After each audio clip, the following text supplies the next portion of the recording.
everybody, and we are so incredibly blessed to have Frank X. Walker, who is with us for our very first program of our summer session. So we are featuring on Soul Food this opportunity to meet with artists, writers, poets, musicians, and chefs to learn more about their creative process and to learn more about how they try to use their work to bring spirit into this world and share their message and their values. And so we are especially grateful to Frank X. Walker, who is the first African American poet laureate of Kentucky, and who, as I understand, has been doing a lot of writing and reflecting right now. I know all of us are profoundly shaken and hopefully enraged and praying for justice for our country. So it is certainly a time for spiritual nourishment so that we can be ready and strengthened for the work that is ahead of us as individuals as well as a country. And so, Frank, I'm wondering if we can begin, maybe if you just share a little bit about yourself and what led you to poetry. I know I got a chance to read a little bit. Perhaps not everyone is as familiar with your journey to this moment. And I know that when we ask people to tell their story, sometimes that changes with the context. So I don't know which version of your story you would like to share. We are hoping to get to hear some of your poems as well, but maybe if you can just share a little bit about what led you to poetry. Good question. Already, I'm not sure where that starts. I think if I go backwards, it certainly starts with a positive relationship with books, and a mother who always put books in my hand as a kid. I think the feeling like that writing was not something that you could do as a career, but it was, growing up to me, it was like breathing. I didn't think it was anything special. I thought everybody wrote and read a lot. I was late acknowledging that I was a nerd.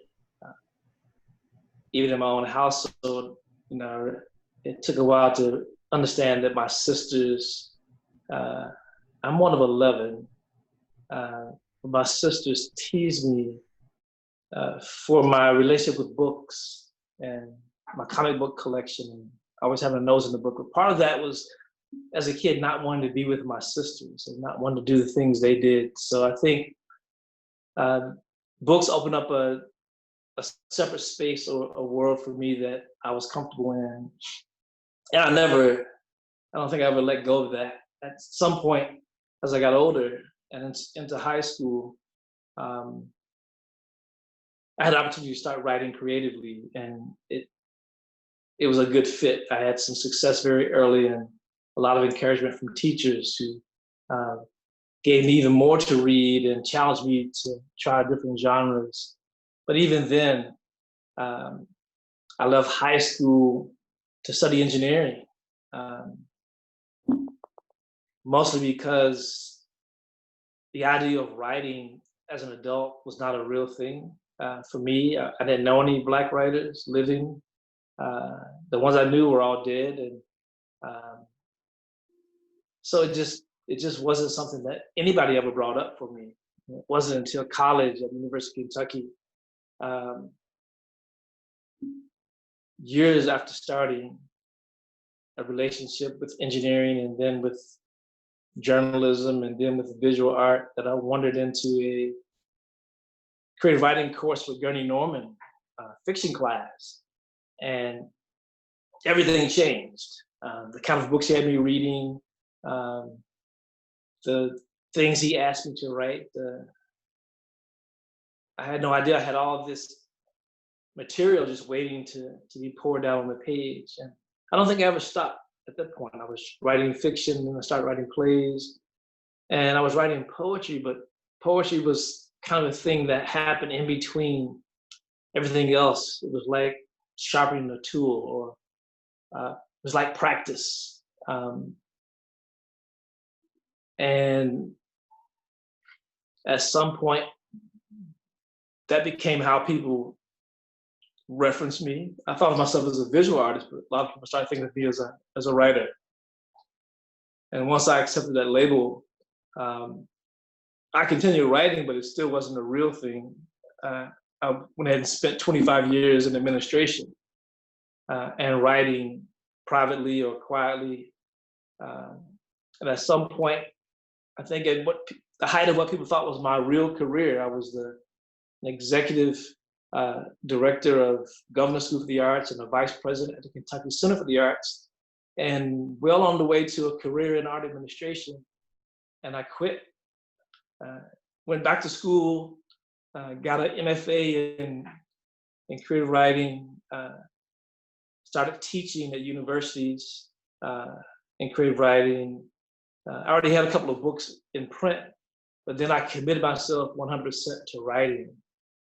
And between now and then, it's been 20 years and 10 books, a couple of anthologies, a journal. I'm still learning, still writing, still trying to grow as a person and a writer. That's today's version of how I got to here. I think that part of my here has to do with my focus as a writer. I tend to write about family, identity, place, and social justice issues. And I think somehow that combination of things seem very relevant, right now. I think if you look at the intersection of those things, you can't separate what's happening or why we're being invested in what's happening in our country, in our communities, and how people see Kentucky, and how people see African-American men, and how the justice system treats African-American men, affects families. All those things are connected, they're inseparable for me. And maybe because my mother was a Pentecostal minister for 22 years, and at one point, imagine me becoming the same thing. I feel like she trained me for a certain adult life, but she came to my first poetry reading, and at the end of it, I saw her watching the crowd respond and watching what was happening between me and the words of the people. And she said, "This will work. This is what I wanted for you." And that was good enough for me. So I've accepted the label of poet ever since. Ever since she said this will work. The word. And one of the things that strikes me as I'm listening to you is the role of people in helping you believe in your voice and in the fact that this is possible, that it's possible to be a poet, not just have it be something you do in between other things. And well, I mean, it helps if there's an example in front of you. I think that for me, I didn't know anybody, Black or white or other, who could feed themselves by writing or reading books when I was 17 years old and thinking about a career and what to study. So that wasn't really an option. I needed to choose something that would allow me to provide for myself. I couldn't just go be happy, go make art, or go write and starve. That the starving part just didn't make sense. It's not that appealing. Yeah. And then journalism was kind of the compromise. You know, I actually accepted a job in Knoxville, Tennessee, and I went down to the interviews on the same day, ironically, as Knoxville was hosting this national Aryan conference and parade, and Oh, wow. everybody was so excited at the newspaper. And I was going to be the first African American they'd ever hired. And they kept saying that, and I was in a hallway looking at the photos of the staff, and they never thought about the janitor that had been there for years. Put his picture on the wall. Exactly. And there's something about that, you know, even though I said, yes, I'll take the job, looked at my desk, found a place to live. You know, when I came back to Lexington, I took a different job and stayed in Lexington and decided to run the Martin Luther King Cultural Center, which is something I did for 10 years. They helped me stay close to an intellectual environment and to still develop as a writer and to try my hand at community organizing and some other things to enrich me culturally. But it was a space that was comfortable for me. And I think a lot of good work happened out of that space. A lot of people I know today happen to come into our spaces in those 10 years. But, you know, if you ask me tomorrow, I could tell a very different story to how I got here. But some of those things are relevant. Ask me at the end what I could have left out. Well, I mean, I do think that the parts of our stories that we emphasize are really how Spirit speaks through us. You know, and you shared, there's a question that has come up on our chat from some of our people listening already that is asking if you can share a little bit more about your mom and Pentecostalism and sort of like how her faith has affected your voice. Because it's so powerful the way you said, you know, when she saw you and the way you were interacting with the crowd, how she saw her vision in you. So I'm wondering if you can say a little more about that. Yeah, I would love to. You know, she's been on the other side for 14 years now, and her influence is still very, very present and very strong in my everyday life. You know, that's the thing about her teachings that was instrumental. I think about who I am today is a sum total of what she was trying to build. You know, I really think that she was very conscious about my development. She had a strong hand in what I think are my values and my sense of justice and sense of right and wrong, and sense of responsibility towards, you know, using those things, whether they be gifts or just work and sweat, to do good, to do something for other people, to accept responsibility for the family and then the community and then the larger community. And as long as it's moving in that direction, you know, it's correct. It can't be the opposite direction. Everything be invested in how I can develop me. That I learned very early. But you know, we were teased. You know, there weren't a lot of Pentecostal families when I grew up, but I was more the oddball because my mother was a Pentecostal minister. The entire family was an official member of the church except me. I still went to church with my family, but I wasn't a member because one of the tenets was you couldn't play sports. And I happened to be, you know, by even other people's standards, an exceptional athlete. And it didn't make sense to either my mother or myself that I not be able to use those gifts. So as long as I was playing football and running track and playing basketball, and doing it at, you know, the highest level, that it was clearly something I should be doing, that I was, you know, that God gave me these abilities, so I should use them and not waste them. But it also created a divide because it also meant that my family couldn't participate. So Mm. my mother never saw me play football or run track. I found out years later that she listened on the radio, which would have gotten her in trouble with her peers at church. But that was the closest she could get. And but somehow, you know, we made it all work, and that whole life, you know, I just finished my first novel, and it's interesting that so much of that part of my life, which seems so long ago, I'll be 60 next year. And we're talking about things that were over 40, 45 years ago. They're very present in the novel, as if it was something that happened last year or 2 years ago. So all of that stuff is becomes part of what I consider my tool chest, or things that I'm supposed to write about, even though it's been really, really slow. You know, people laugh when I admit that I'm trained as a fiction writer, but my 10 books are all poetry. I just write really slow, I guess. But this work has taken a long time to mature, and I haven't been in a hurry to finish it. I just wanted to get it right,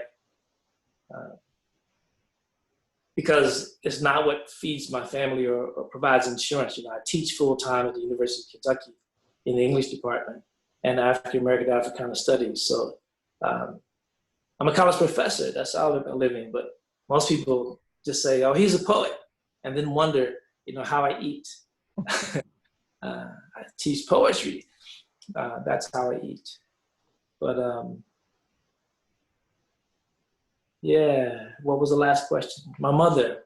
Well, and actually there was a second question in the chat. So first, one of the beautiful comments in the chat was we bow to her. So gratitude to your mom is emerging from those listening already. And then there was a question about just women in general and how they inspired you, and how they helped you in your growth, both personal and professional. But then there's also a request to hear some poetry. So I personally am of the belief that this conversation is about letting spirit guide us, so that art and truth and what needs to be spoken will be. So I am sharing both with you and waiting to see which one feels right for you to speak, or however you want that. Yeah, you know, I think of women. You know, I think I'm actually here right now because my wife is technologically savvy. I'm not. And you didn't see her plugging things in and setting this all up, and then sequestering me in the studio with no AC. But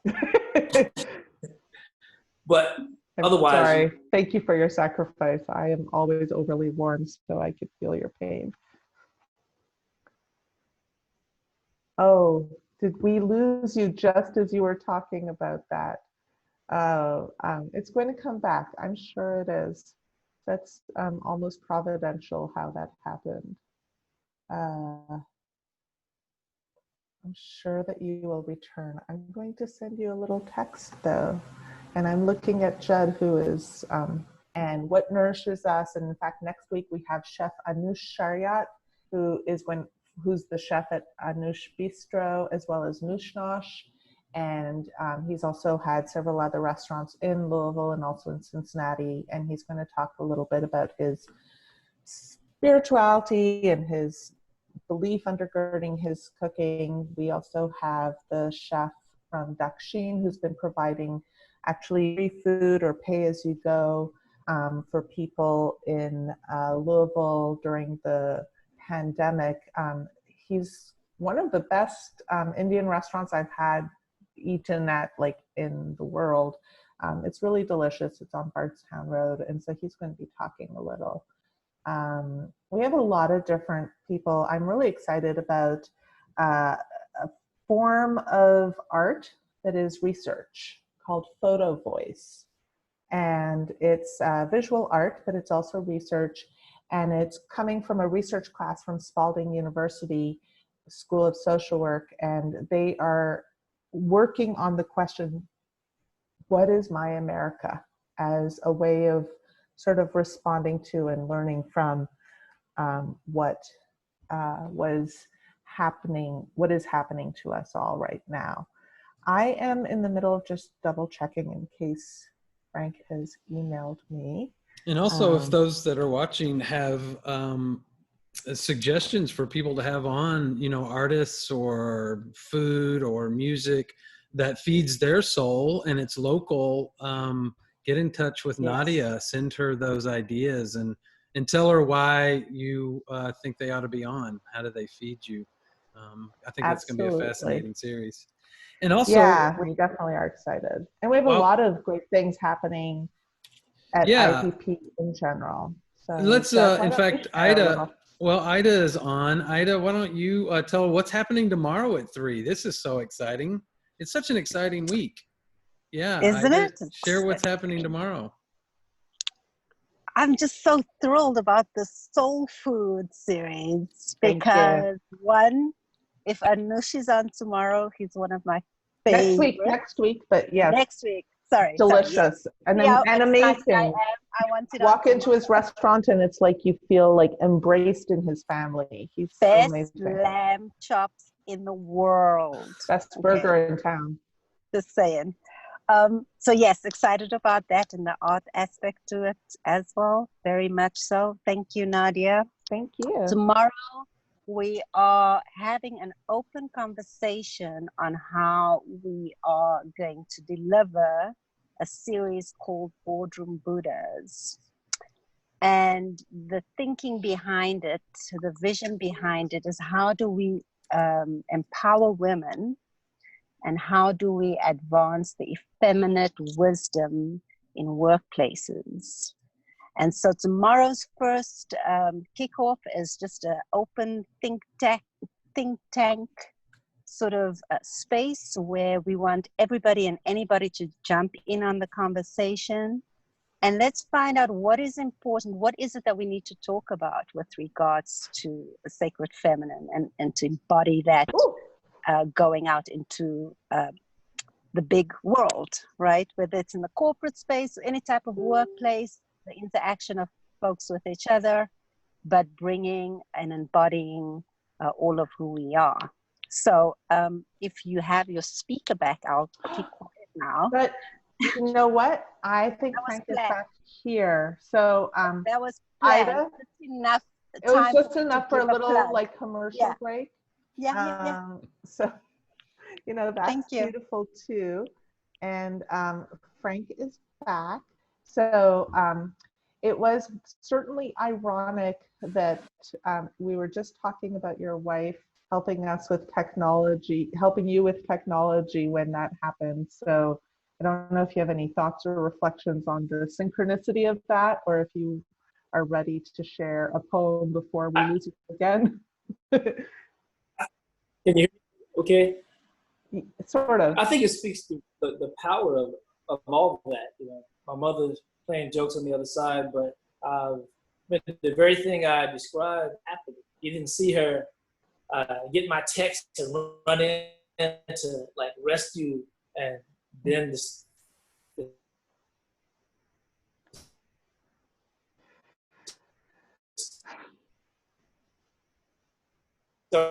that the internet had gone out, and then switch it to my phone, gives me Wi-Fi temporarily.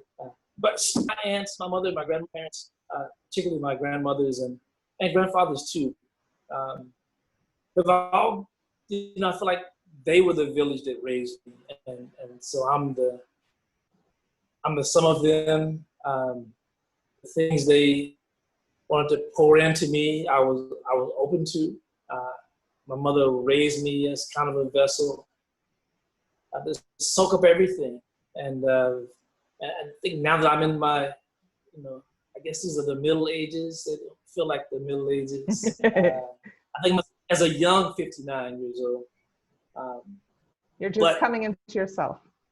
I'm just, you know, still green and starting to sprout, you know. my students always laugh when I say, you know, when I grow up, I'm gonna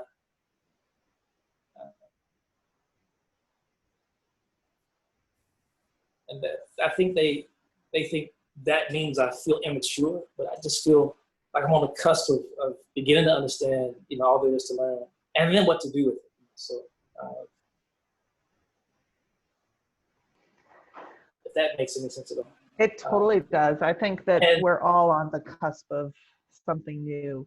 So we join you in that for sure. It looks like you were Well, I want looking to for a book. I happen to have. Yeah, I've didn't have time to. So you're yes. We would love for you to share a You happen poem. to have a. I happen to have one poem that you sent me, which I'm going to pull up if we lose you again and read. If you have another poem, maybe that you can email me that as a backup option, that would be good. But we would love to hear one of your poems. Yes, I'm gonna. I'm reading from my phone. Your phone, yeah, and you know, another So option could be that you just. I'm not.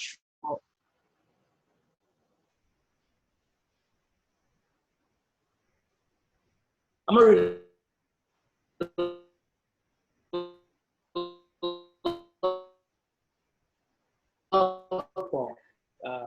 And out of my April 1st as part of National Poetry Month, and I didn't know it on day one, but the entire month I wrote about the pandemic. And then when the month was over, I was still writing. And I ended up writing almost 40 poems tied to the pandemic. And then in the last 5 days, written about the protests around. So I have two thoughts. Poems influenced by those. But since we were talking about the power of women and their influence on So I had Frank, two thoughts. yes, that's me, Rabbi Nadia. So you are coming in and out, but we are all like clinging to every word that you are saying. So here are a couple of thoughts, just in case we lose you again. Okay. Option one is there's a way for you to call in so we can hear you just by phone, not via internet. Although you suddenly got much better. So I'm going to shut up and please speak while your internet's good.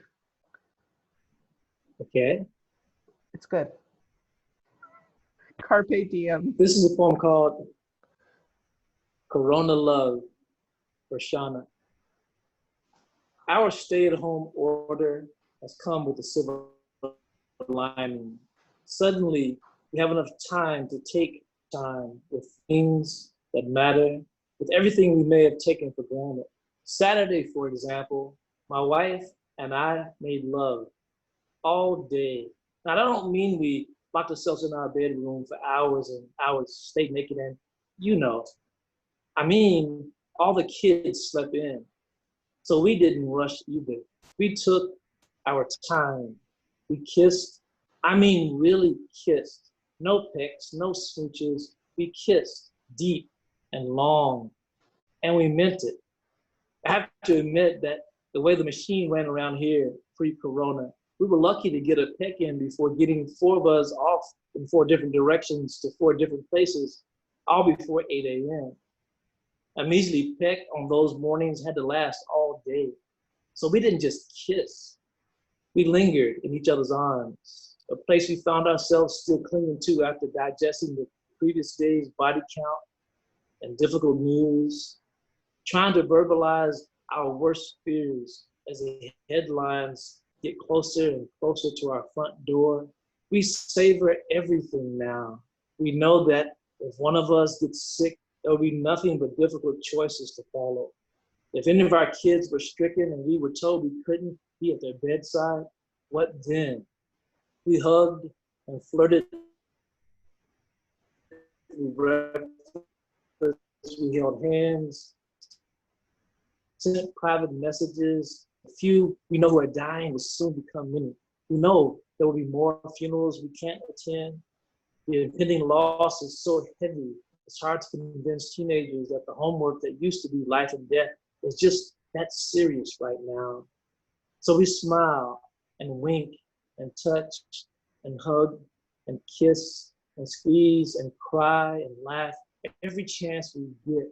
We don't know what's coming and who's going or if we will be among them. So take our advice. If you wake up already where you want to be and don't have to rush anywhere, recognize it as a gift. Take your time, linger, wallow, forget finishing. Don't stop. Leave a tender bookmark and come back as soon as you can. So that was about 3 weeks into sheltering home for us.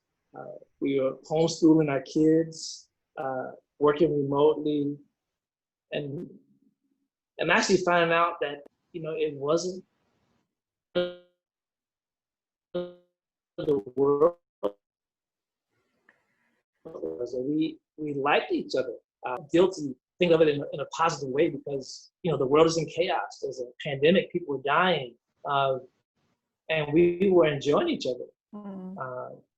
But every night we'd watch the news or go on social media, and it seemed to get darker every day, darker and darker. So it's good to have those kind of poems, because they aren't all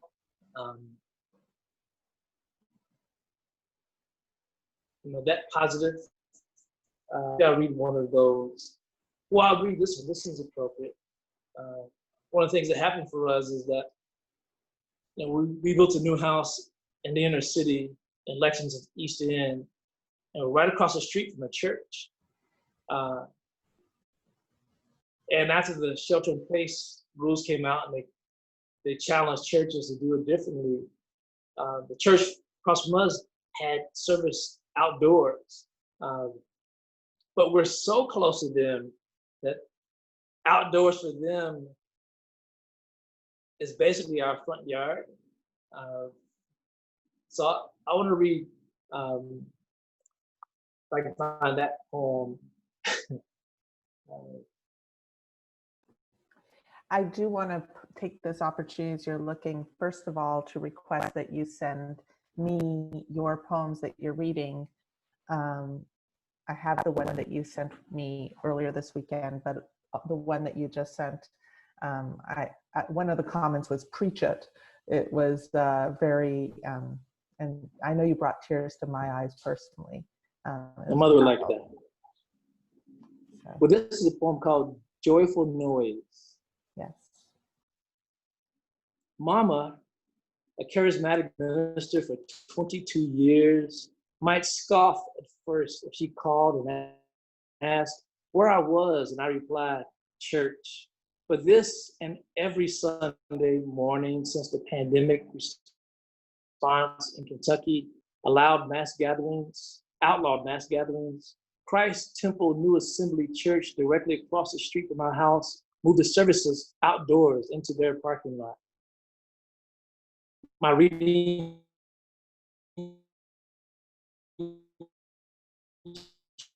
chair in the corner of the bedroom sanctuary, especially when instead of hands pressed car horns and praise.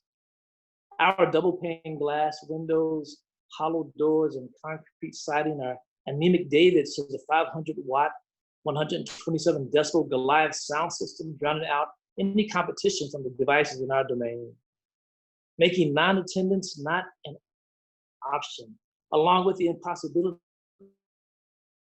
of our toddler's nap. Wherever two or more are gathered in my name, made no provision for amplification. Whatever expansion plans church elders had for their temple have likely been more than realized now that their music, prayers, scripture readings, sermons, and power can be experienced for blocks in every direction. So that's church since the pandemic began. Just amazing. And it actually, you only froze after that. Well, you had a brief freezing, but I've decided that the freezing is a sign from God that we need to request that you come back a second time so we get to hear more of you.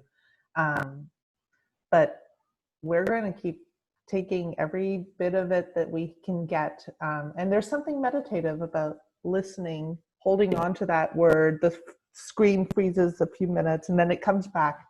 So please continue to share. And also for everyone watching on Facebook, we will be posting, God willing, the poems that are being read so that you can reread them, because I know I want to reread both of those already. Sure. This next one I want to read is my siblings and I disagree about my sense of humor. Sometimes I'm the only one who think I'm funny. But I think my humor sometimes is about things that are easier to appreciate if I approach it in that direction instead of looking at it straight ahead. But one of the things for us as a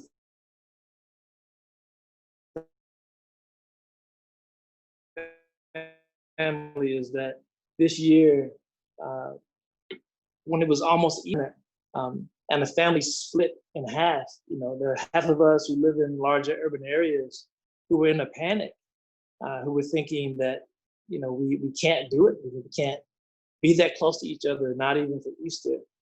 But most of my siblings still live in Danville, Kentucky. And at that point, I think they had maybe one case of the coronavirus in the city, so for them, I would say in their defense, it didn't seem like a very real thing. And then there are also the more conservative side of the family. So part of them didn't even believe it existed. They bought into this notion that maybe it really was a hoax. And I won't begin to tell you where those political divides lead to and which side I'm on. But I wrote this poem called Easter Prayer 2020 AC. The AC is for after Corona. All powerful Black Jesus, please protect my brothers and sisters and their families and friends when they gather together illegally to enjoy Easter dinner and the Sabbath. May they pass around the sanitizer after holding hands in prayer. May whoever is lifting up your name be wearing a mask correctly, oh Lord.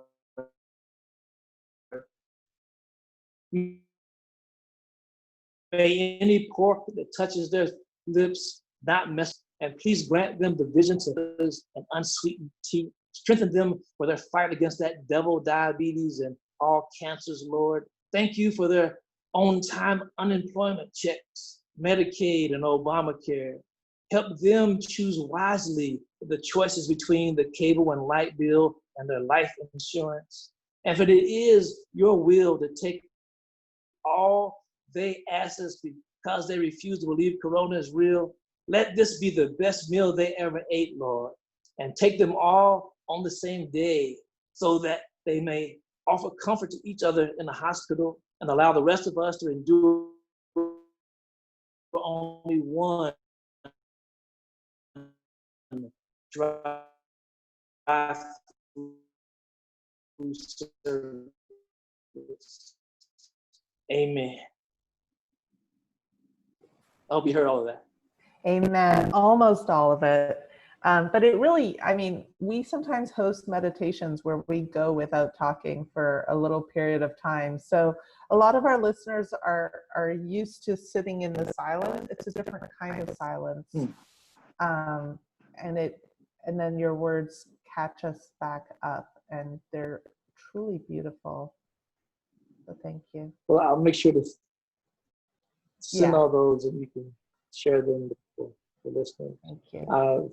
Well, that I move away from homes that don't finish themselves out the window and see one of our gardens. Sure. One of the things we've done to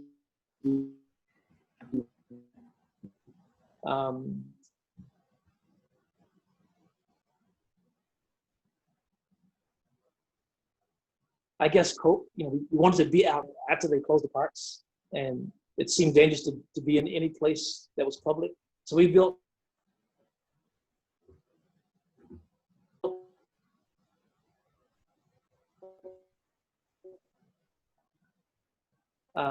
three box gardens outside, and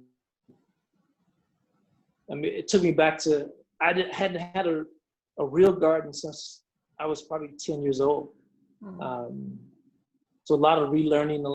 My wife is from rural Jamaica, and so we managed to get the teenagers out a couple of times, but they seem less interested in these things. In fact, between our bird feeding, which became one of our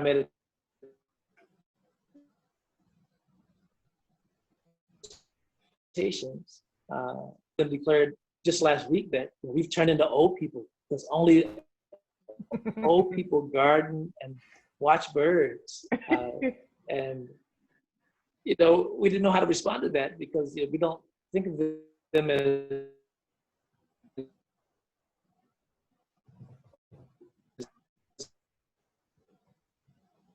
as anything but a chance to slow down and as meditation and a chance to be excited because it's sprouted in the name. That's a powerful thing that I don't think either of us have had a chance to appreciate in our professional lives in the last 20, 30 plus years. And our kids, we had hoped that they'd be more interested. But then the program shows up and he's on the front steps and you just wipe it off and take it in the kitchen.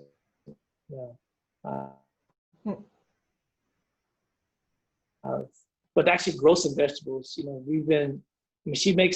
My wife makes a big deal, and the teenagers roll their eyes when she comes in, having harvested, thyme and basil and her own oregano, and you can see them say, "Oh no, not again, not again."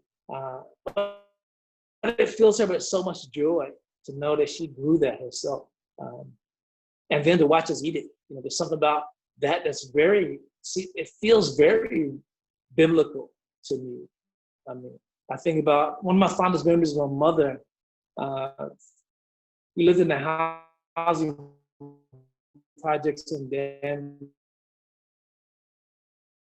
Danville, and so we didn't have a yard piece, but we were also lived next to the railroad tracks, and over the barbed wire fence was all this land. And my mother got this idea that we were going to plant a garden. So we found a place to climb the fence. We got old school hoes. We cleaned out a space and planted a pretty large garden, an illegal garden, mind you, on railroad property. And she had grown up on a farm, and there was the one place I remember seeing her walk barefooted, and she insisted on being in that space without shoes, and to watch her through the entire process. For her, she may as well have been in the Garden of Eden. And there's a memory I have where she plucks a tomato off the vine, wipes it off on her dress, and then bites into it right there in the garden.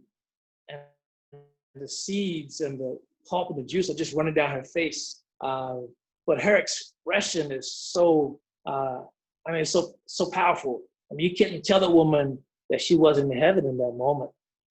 So one of my fondest memories, and something that's been very much more available to me, is remembering those times in that garden. Now that we have our own, three of our own. We have one that we planted just for the 2-year-old. That's a strawberry field, which as of Monday had one whole strawberry on it.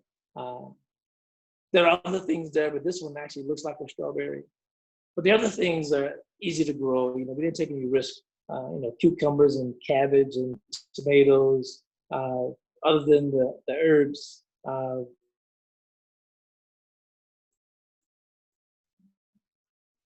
And peppers, about 5 different kinds of peppers. But it's to watch the progress, sometimes overnight, to water them on the days that we don't get rain,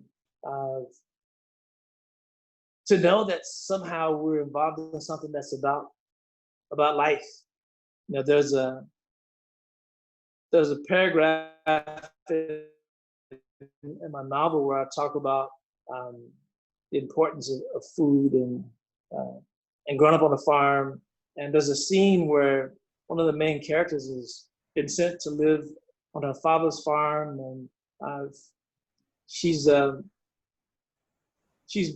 been traumatized, and she has additional trauma when she comes back from the river and sees her father feeding the pigs, and then the rush to get to the sow to feed.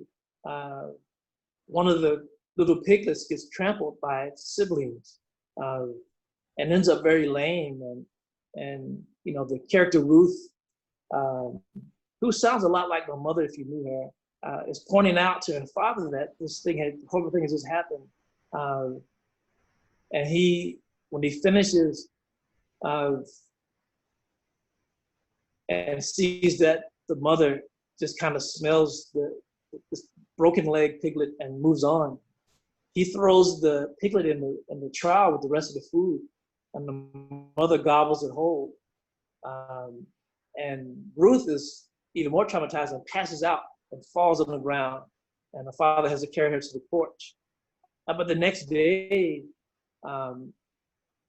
after breakfast, when she won't eat, you know, he brings a wheelbarrow and feed and a slop bucket to her, and tells her that from now on the pigs are her responsibility. The mother and the piglets are her responsibility, and that if she doesn't eat, the piglets don't eat. If the pigs don't eat, they don't eat. And if they don't eat, they don't live.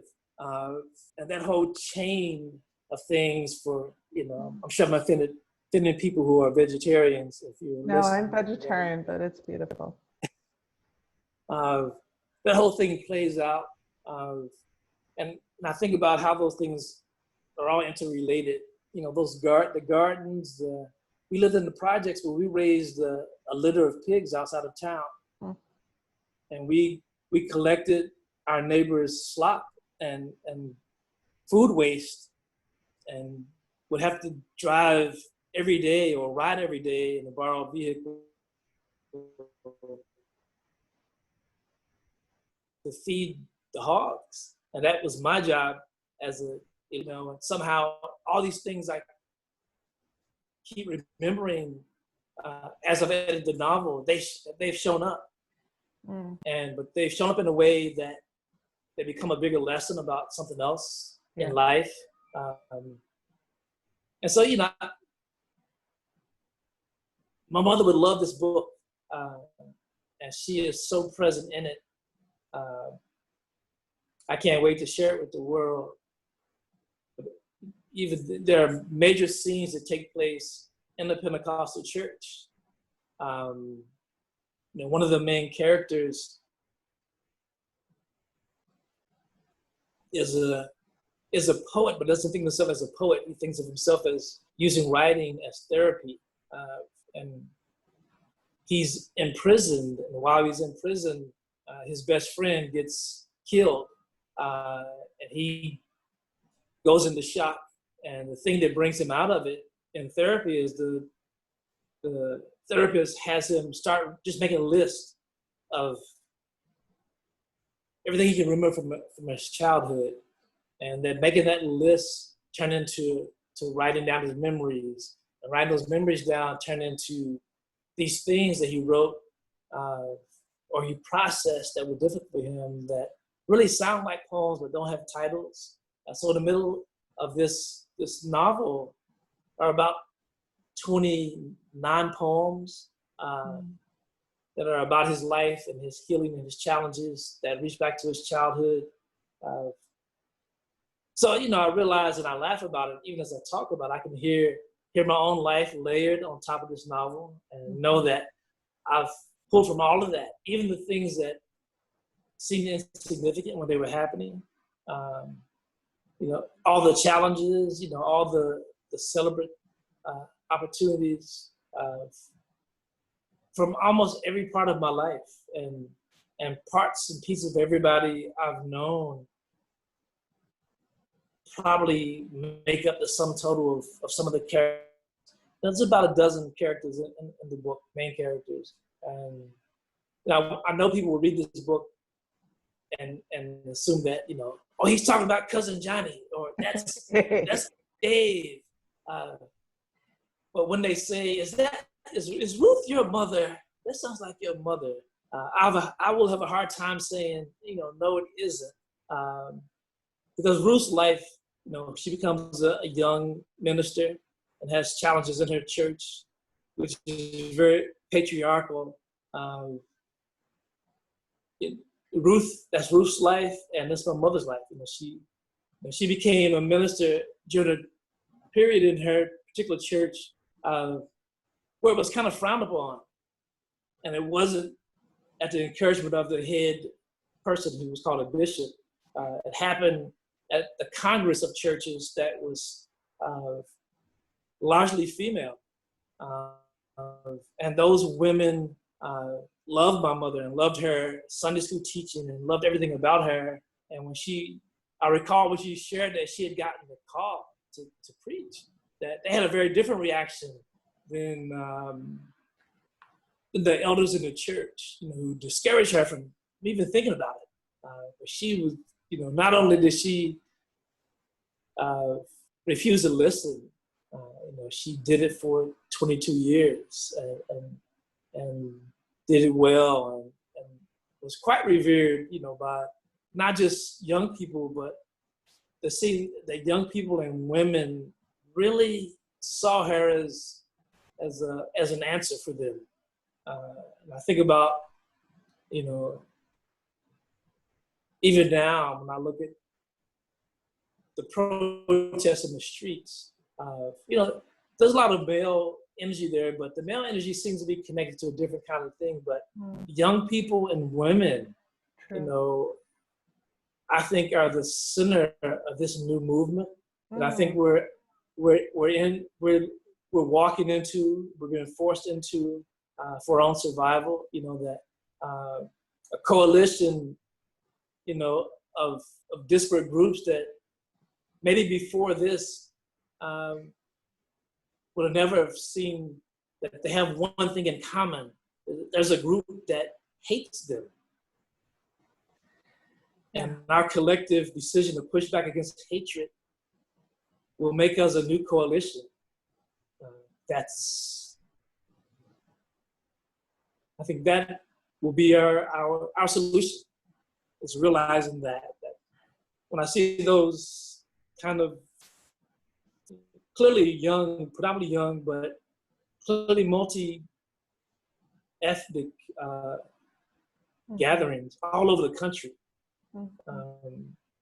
When I think the powers that be expected them to be all Black, I feel a certain way.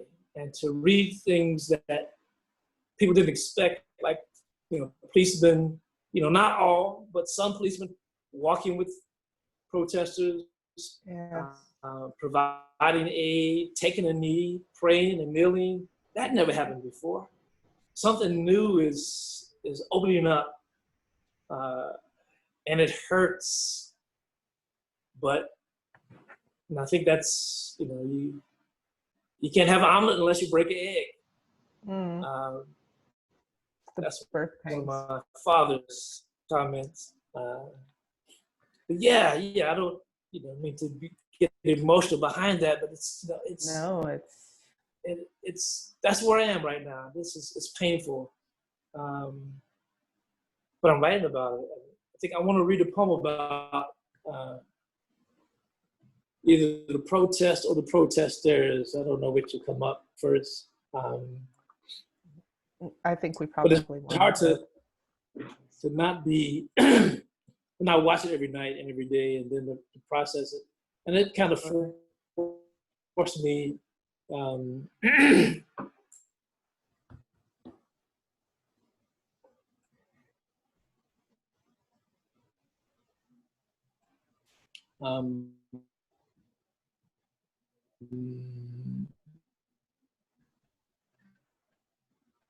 being from Kentucky and being a boxing fan, this one is called Protest KO COVID-19 in the third round. It was the way George Floyd took a knee that was a tipping point. It was the way the right-handed videos of his public lynching that first staggered the news. Media expected the rebellion to arrive angry and all Black, but it showed up amid a peaceful protest, heavily masked and wearing every hue. At the end of each round, agitators and rioters snuck in a few low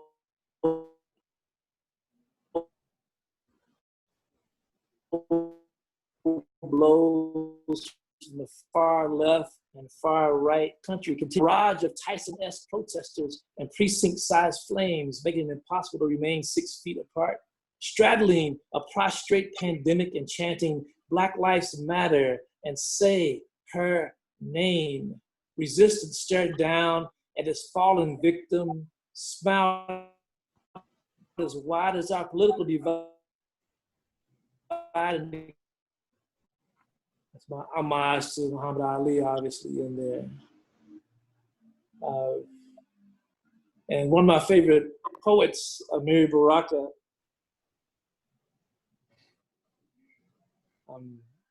has a poem called Who, and I borrowed the format to write this tribute to young people called Combustibles after Baraka. Who already sick and tired? Who won't change now? Who demand justice? Who know their lives matter? Who die the most at the hands of cops? Who speak riot? Who say loot and look less righteous? Who set police cars on fire? Who grieve with bricks and water bottles and fire? Who eat pepper spray, flashbangs and tear gas? Who say fuck the police and their curfew? Who burn the Target and the precinct down? Who ready to be the next hashtag? You know, those, you know, they're out there risking their lives every night, especially now that, you know, the anti-protest structure has become militarized even more. Even more.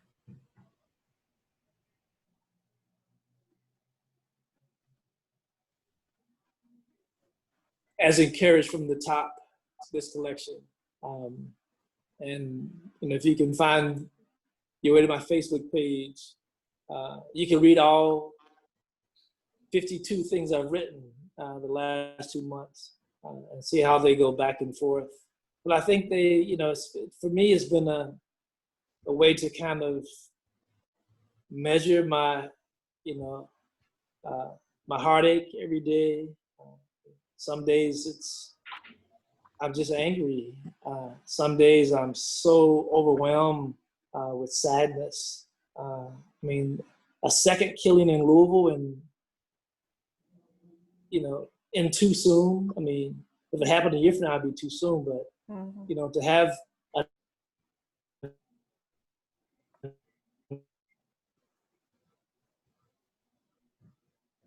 another name to add to the litany, so close to home, you know, what have I left out, you know, before I can let go and move on to the next thing. But, and I think the big challenge is, you know, how do you write so much truth and not let it, you know, let it be a balm, B-A-L-M,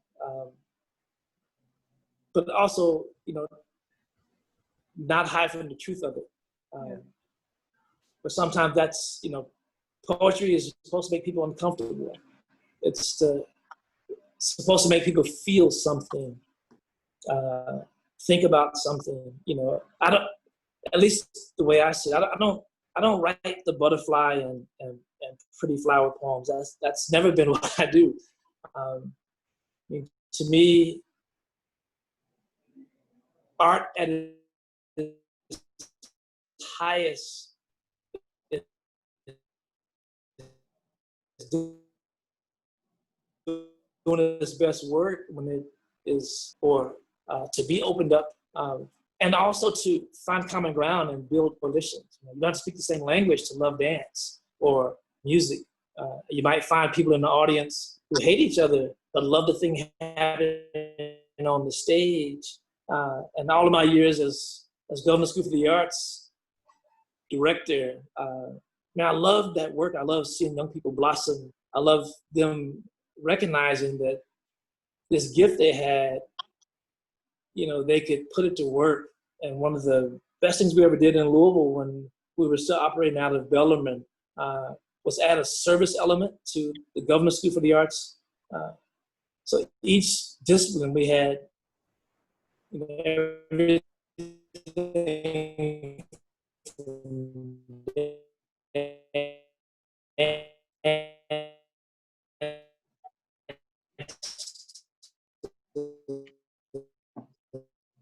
theater, town. I remember we worked in Bologna Alley and served lunch. One year, they went to rehab centers and senior citizens' homes and performed and just gave their gifts away. But they came back taller. They'd only been focused on being the best artists they could be. Their options with this art they were developing was going to be given away. So they never had a chance to even consider what that would feel like. And to see them those evenings after hours just talking about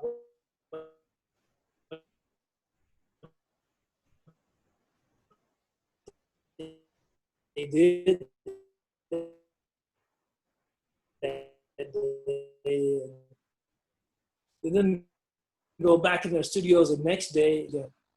They get it. They want to happen. To try to set it up so that they be in the best position to be surprised by it, have a chance to talk about it.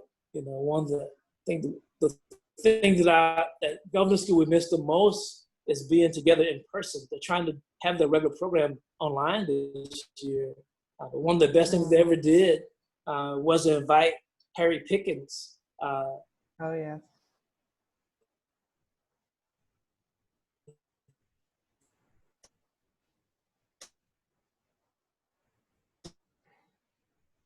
Be among the students, and he just came and performed and talked kind of sage for young artists, and so the decision was made to try to make him a permanent part of the program so that he'd be available every day to just mentor young artists and show off his own artistry at the same time.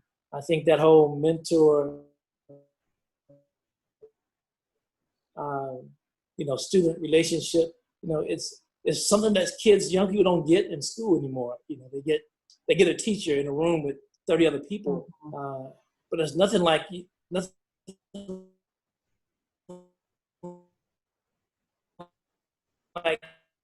having an apprentice relationship and try everything you can to rise to that standard, to meet their expectations.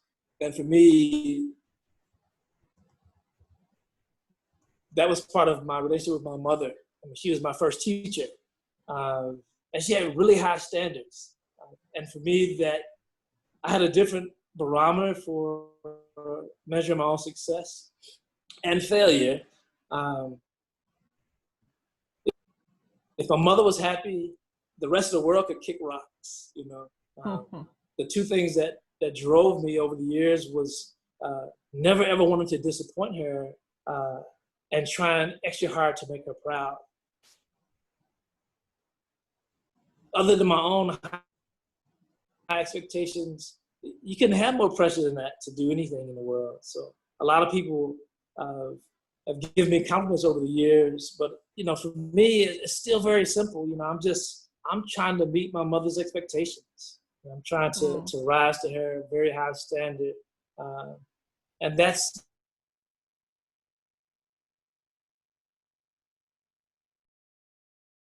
not deciding, what opportunities to pursue and accept.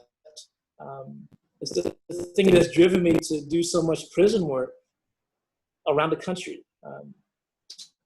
to almost give away programs to libraries, because I grew up in,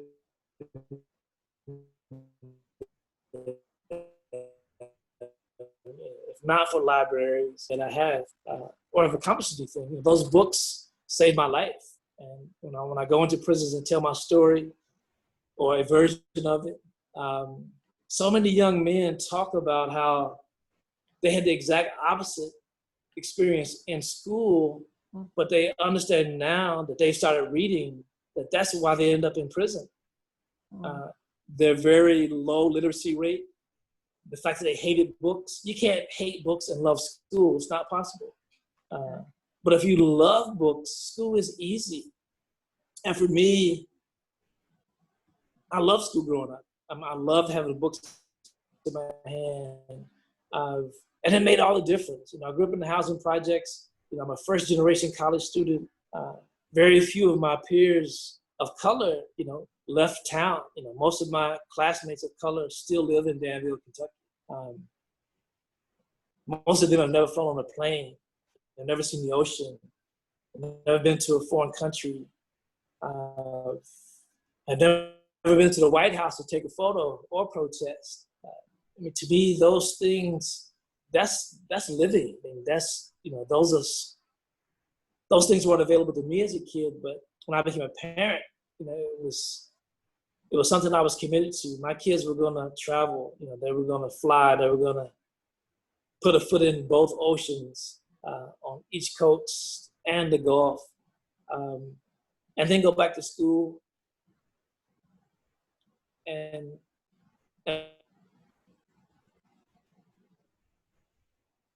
for a week, and we helped clean the house. I didn't know that people were going to Myrtle Beach. I always wonder why the rich kids came back with tans and sunburns. And once we got older, if you didn't do it in the house, you would go work in tobacco for a week to make extra money for the family. So it was a totally different experience for me growing up. And the one thing I've learned is, how classes and income inequality impact people's existence. I got a lot of raised eyebrows when people heard I was building a house in the East End. This is the part of Lexington that people are afraid to come in. But I always felt home in places like this. I've lived in the suburbs. I was miserable out there. The white picket fences and neighbors don't know each other. There's a kind of death out there that I think is killing American spirit. Kind of complacency, a kind of detachment from the real world. But living here, where you can walk 4 blocks and see real struggle, where you can't go to the store and not see homelessness, where you see young women with children and you can see the struggle in their faces and eyes. Those things remind me, that I have a purpose, while I'm here, and anything I could do to make anybody's life better, that I'm bound by it. That's what my mother would have said if she had to answer the question, why is he here? What is he supposed to do? Supposed to make it better for somebody else. I think she saw all of that at a poetry reading and said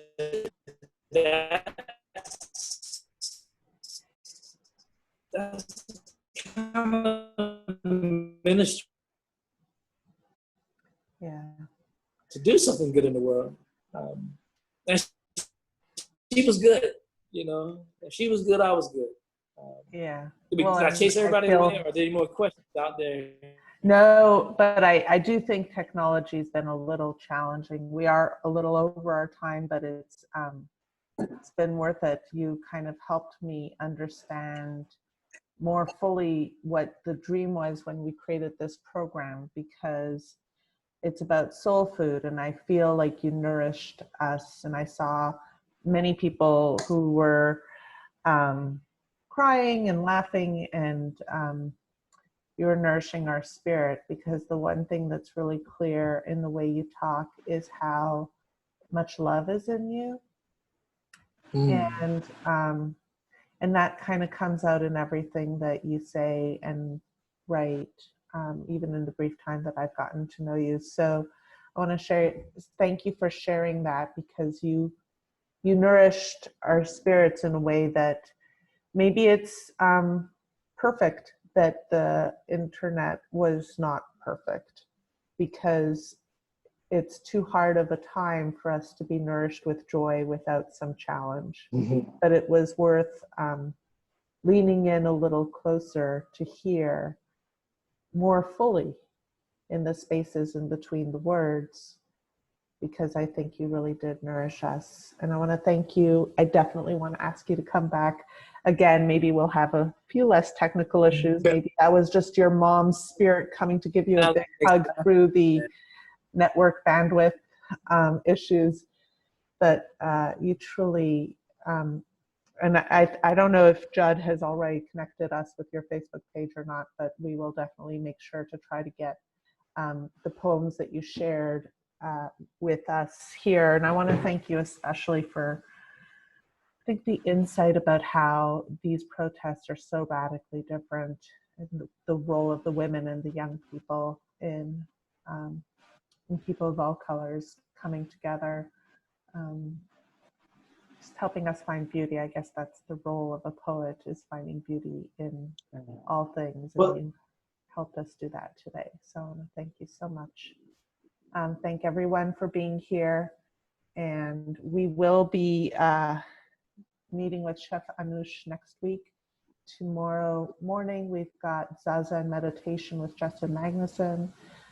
You heard about our boardroom Buddhas tomorrow. So stay tuned, and God willing, Frank X. Walker will grant us another interview at some point this summer, so we get a chance to hear more of him and be nourished. Sounds good to me. Thank you. Thank you. I'm going to send these poems right now. Very much. God bless you. Thank you.